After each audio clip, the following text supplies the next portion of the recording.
बिस्मिल्लाहिर्रहमानिर्रहीम। अस्सलाम वालेकुम जी स्टूडेंट्स, आज के लेक्चर में हम लेज़र का इंट्रोडक्शन करेंगे। लेक्चर आर्टिकल काफ़ी लेंथी है तो दो हिस्सों में हम इसको कंप्लीट करेंगे। पहले पोर्शन में हम इसका इंट्रोडक्शन करेंगे, देन इसकी डिटेल स्टडी करेंगे कि लेज़र प्रोड्यूस कैसे की जाती है। सबसे पहले मैं ये बताता चला जाऊँ कि जो लेज़र है ये एक्रोनिम है। जैसे बुक में भी कहा है, laser is an acronym. Acronym क्या होता है? एब्रीवेशन और एक्रोनिम में फ़र्क होता है। एब्रीवेशन जैसे डॉक्टर के लिए DR, आगे डॉट लगाते हैं, ये एक ही वर्ड की शॉर्ट फॉर्म है। ऐसे यूनिवर्सिटी के लिए आप UNI लिख सकते हैं, स्पेस बचाने के लिए या टाइम बचाने के लिए। मिस्टर के लिए MR लिख सकते हैं, ठीक है ना। तो ये सारे एब्रीवेशन हैं। एक्रोनिम क्या होता है? जैसे UET, इसका हर लेटर एक अलग वर्ड को ज़ाहिर कर रहा है। यहाँ पे जो था एब्रीवेशन में D भी डॉक्टर के लिए है और R भी डॉक्टर के लिए। जैसे लाहौर के लिए LHR आप लिख देते हैं, कराची के लिए KHI लिख देते हैं। ये एक ही वर्ड, तीनों लेटर एक ही वर्ड कराची के लिए है। यहाँ पे UET हर एक अलग अलग वर्ड को ज़ाहिर कर रहा है। University of engineering and technology, UHS university of health sciences, ठीक है। तो इसी तरह UAS है या PU है, पंजाब यूनिवर्सिटी। तो ऐसे ही लेज़र है, इसका हर लेटर अलग अलग वर्ड को ज़ाहिर कर रहा है। इसको कहते हैं एक्रोनिम। तो laser is an acronym for light amplification by stimulated emission of radiation. अच्छा जी, तो जैसे कि नाम ज़ाहिर कर रहा है, इसमें जो इसकी प्रॉपर्टी भी नज़र आ रही है, लाइट एम्प्लीफिकेशन, स्टिमुलेटेड एमिशन आपके लिए एक नई टर्म है जो हम सीखेंगे, ऑफ रेडिएशन। अच्छा, as a name indicates, lasers are used for producing an intense, ये इसके यूजेस भी हैं या प्रॉपर्टीज़ भी हैं, एक शदीद किस्म की बीम, इतनी कि मेटल्स में भी ये सुराख कर सकती है। आजकल सर्जरीज़ और ऑपरेशन हो रहे हैं, लेज़र ऑपरेशन जिसको आप कहते हैं। मोनोक्रोमेटिक यानी प्योरली सिंगल वेवलेंथ वाली इसकी वेव्स होंगी सारी, मिक्सचर ऑफ वेवलेंथ नहीं। And unidirectional coherent beam of visible light, ये विजिबल लाइट वाली बात गलत कह लें या मुनासिब नहीं है, क्योंकि इंफ्रारेड लेज़र भी हैं। इनफैक्ट जो वेरी फर्स्ट लेज़र थी वो शायद इंफ्रारेड थी, विजिबल नहीं थी। अल्ट्रा वायलेट लेज़र्स भी हैं और विजिबल लेज़र्स भी हैं, ठीक है। तो विजिबल लाइट की शर्त लगाना ये मुनासिब नहीं है। इनविजिबल कलर की भी लाइट की भी लेज़र्स है। अच्छा खैर, यूनी डायरेक्शनल भी इसकी बड़ी अहम प्रॉपर्टी है। ये बहुत दूर तक जाती है और सीधी लाइन में ट्रैवल करती है, यानी डिस्पर्स या फैलती नहीं है, जिस वजह से ये काफ़ी दूर चली जाए। जो चीज़ फैल जाएगी ना वो जल्दी डिम हो जाएगी। जैसे आम बल्ब की लाइट ओपन एयर में लगाएं आप किसी ओपन जगह पे, तो 20-30 मीटर्स के बाद वो लाइट ख़त्म। मतलब ऐसा तो नहीं है आपने ओपन एयर लगाया, एक बल्ब लगाया है और यहाँ से शाहजहाँ मोड़ तक 1 किलोमीटर तक उसकी लाइट जा रही है, बिल्कुल नहीं। लेज़र जो है ये 1 किलोमीटर बल्कि इससे भी ज़्यादा, कई 100 किलोमीटर भी जा सकती है, ट्रैवल कर सकती है। क्योंकि ये फैलती नहीं है इसलिए इसकी इंटेंसिटी कम नहीं होती। To understand the working of laser, terms such as stimulated emission and population inversion must be understood. ये दो टर्म्स पहले हम सीखेंगे, फिर लेज़र समझ में आएगी। वो दो टर्म कौन सी है? स्टिमुलेटेड एमिशन जो कि नेक्स्ट आर्टिकल है, और पॉपुलेशन इन्वर्जन जो अगले पेज पे है। ये कुछ शुरू में मिटा हुआ है, एक एक लेटर हर लाइन में मिटा है, इसलिए मसला हो रहा होगा। जैसे यहाँ पे आना था पॉपुलेशन इन्वर्जन और यहाँ पे है spontaneous and stimulated emission. Spontaneous जो लफ्ज़ है, इसका लफ्ज़ी मतलब होता है खुद ब खुद, ऑन इट्स ओन, बग़ैर किसी के सहारे, मदद के, सपोर्ट के। और स्टिमुलेटेड कहते हैं किसी को उकसाया जाए, किसी को माइल किया जाए, किसी को मोटिवेट किया जाए, आप कोई काम करवाएं, सेल्फ ऑपरेटिंग सिस्टम ना हो। तो ये दो चीज़ें पहले हम पढ़ेंगे, स्पॉन्टेनियस और स्टिमुलेटेड एमिशन। एमिशन फोटॉन्स का निकलना, कि फोटॉन किसी भी चीज़ से दो तरीक़ों से निकल सकते हैं, एक खुद ब खुद और एक आप उसको मोटिवेट करें, फोटॉन को निकलने पे माइल करें। ये दो तरीके हम पहले पढ़ेंगे, फिर जाकर कहीं लेज़र समझ आएगी। तो पहला देखते हैं, यहाँ पहले स्पॉन्टेनियस एमिशन समझाया जाएगा। कहते हैं consider a sample of free atom, some of which are in the ground state with energy E1 and some in the excited state E2 energy level. ये 7 diagram, E1 ground state energy और E2 excited state ये level है। अच्छा, अब क्या है, atom कहाँ पे है, ग्राउंड स्टेट में। ये आप जब फोटान भेजते हैं एक्साइट करने के लिए, तो ये एटम जो है ये यहाँ से लिफ्ट करके कहाँ चला जाता है, एक्साइटेड स्टेट में। आपको पता है कभी भी जो फोटान भेजना है एक्साइटेशन के लिए, उसकी एनर्जी दो शेल्स की एनर्जी के डिफरेंस के इक्वल होनी चाहिए। दो शेल कौन से, जिस शेल में भेजना है और जहाँ से भेजना है। फ़र्ज़ कर लें E1 जो था एनर्जी है वो 10 इलेक्ट्रॉन वोल्ट एनर्जी का हामिल है, E2 जो है वो 20 इलेक्ट्रॉन वोल्ट एनर्जी लेवल है। तो अगर आप चाहते हैं एटम यहाँ से एक्साइट होकर ऊपर वाले शेल में चला जाए, तो आपको इन दोनों के डिफरेंस के इक्वल एनर्जी का फोटान भेजना पड़ेगा, तब ये एटम एक्साइट होगा। अच्छा जी, एक बार एटम अगर एक्साइट हो गया, यानी वो लो एनर्जी लेवल से हाई एनर्जी लेवल में चला गया, जैसे कि यहाँ पे है, तो आपका क्या ख्याल है, वो वहीं पे रहेगा? वो वहाँ पे नहीं। एक्साइटेड स्टेट जो होती है वो हाईली अनस्टेबल स्टेट है। जो एटम यहाँ चला गया है उसने वापस नीचे आना ही आना है, और वापसी पे वो क्या करेगा, एग्जैक्ट उतनी ही एनर्जी का फोटान रिलीज़ करेगा जितनी एनर्जी का फोटान उसने पहले एब्जॉर्ब किया था। एक्साइट आपने खुद करवाया था एक फोटान भेज के, इसको कहते हैं इंड्यूस्ड एब्जॉर्प्शन, कि करवाई गई है एब्जॉर्प्शन, खुद से उसने एब्जॉर्ब नहीं किया, आपने फोटान भेजा और वो फोटान एब्जॉर्ब हुआ और एटम एक्साइटेड हो गया। लेकिन जो एमिशन हुआ है वो इंड्यूस्ड नहीं है, वो स्पॉन्टेनियस है।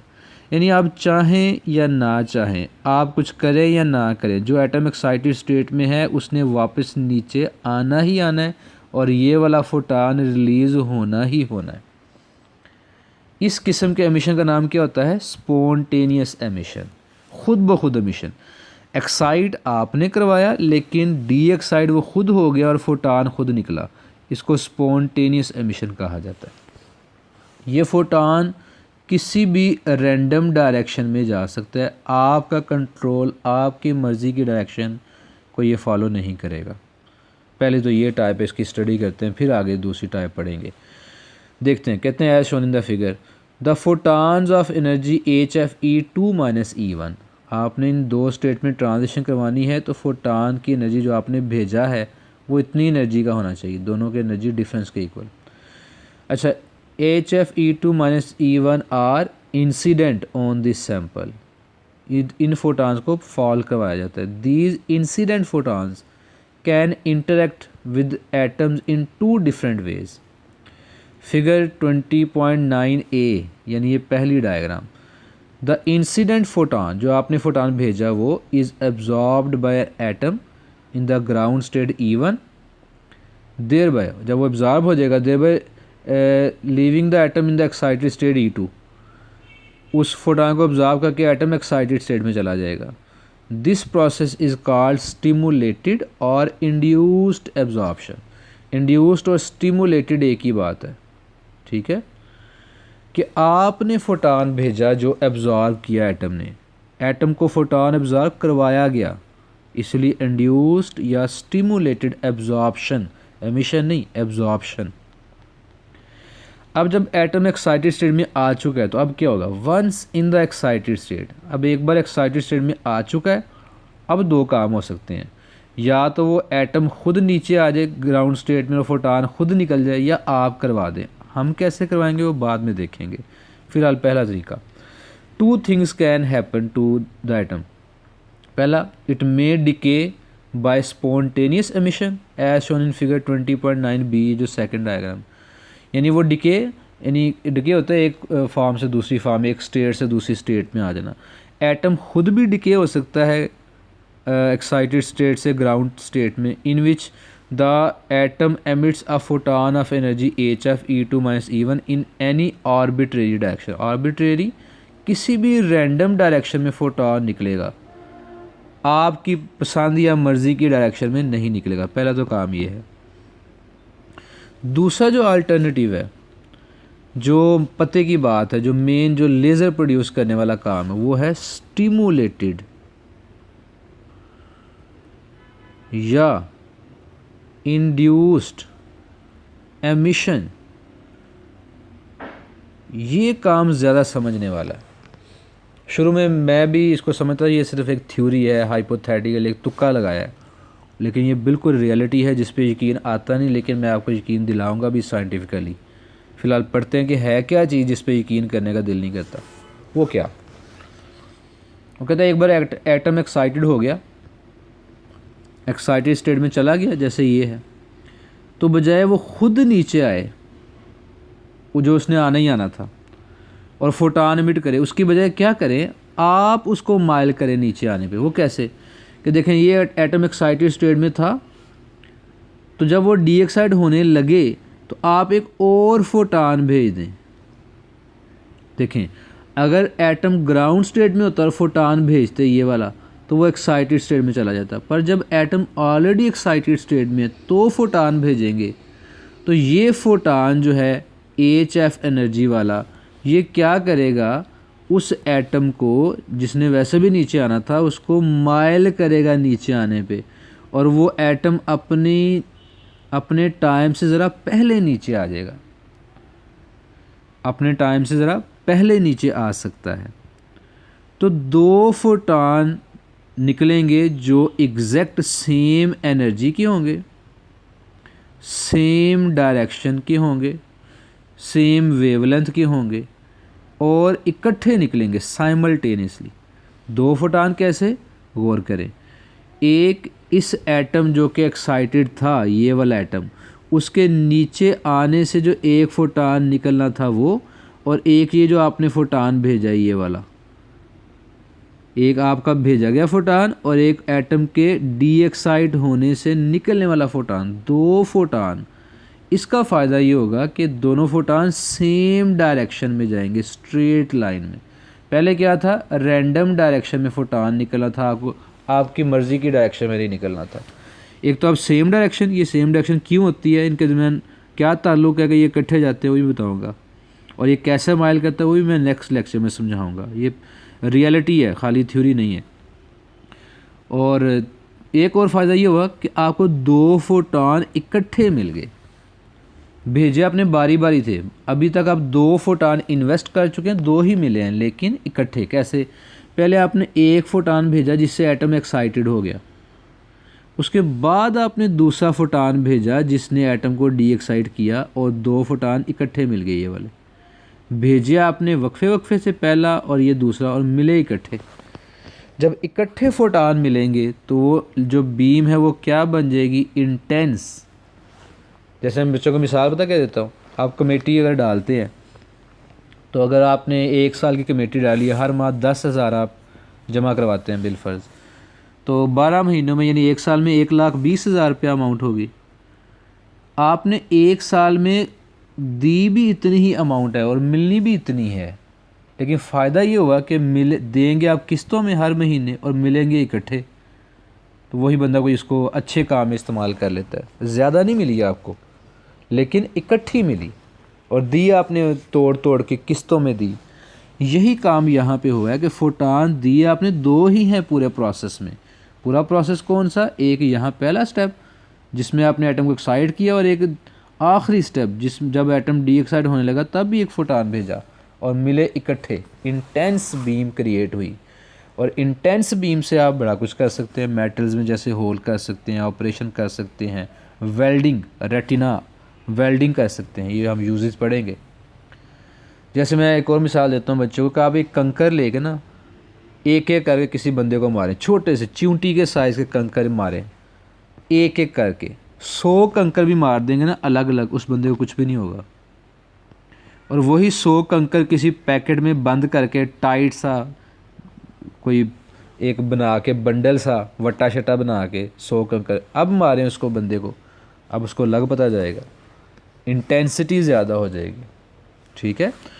तो देखते हैं the other alternative for the atom in the excited state E2, जो एटम एक्साइटेड स्टेट E2 में था उसके लिए और दूसरा मुतबादल होता है कौन सा है, इज़ टू डिके, कि वो डिके करे बाय स्टिमुलेटेड और induced emission as shown in the figure. Induce किसने करना है, हमारे भेजे गए फोटान ने उसको माइल करना है।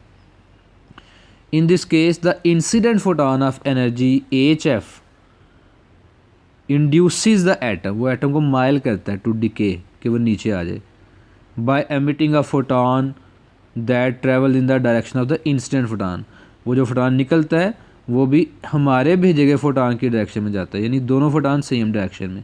फॉर ईच इंसिडेंट फोटान, हमारे हर भेजे गए फोटान के साथ we will have 2 photons going in the same direction. 2 photon कैसे, एक जो आपने भेजा वो, और एक एटम के डी एक्साइट होने से जो एमिट होना था वो। दस वी हैव अकम्प्लिश्ड 2 थिंग्स, हमने 2 काम किए। एंड एम्पलीफाइड, एम्पलीफाई कैसे होगी, एक फोटान भेजा और 2 इकट्ठे मिल गए, तो ये एम्पलीफिकेशन ही है, सिग्नल स्ट्रॉन्ग हो गया।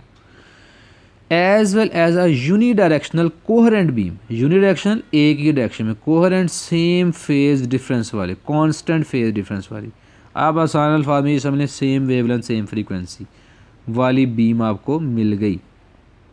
From a practical point this is possible only if there is more stimulated or induced emission than spontaneous emission। ये बात आपको समझ आएगी नेक्स्ट लेक्चर में, जो हम अगले पेज पे इंशाल्लाह नेक्स्ट टाइम पढ़ेंगे। This can be achieved as described in the next section, उसको हम इंशाल्लाह अगले लेक्चर में डिस्कस करेंगे। अभी आपने इसी को गौर से सुनना है, समझने की कोशिश करनी है, फिर लेज़र आपको समझ आएगी।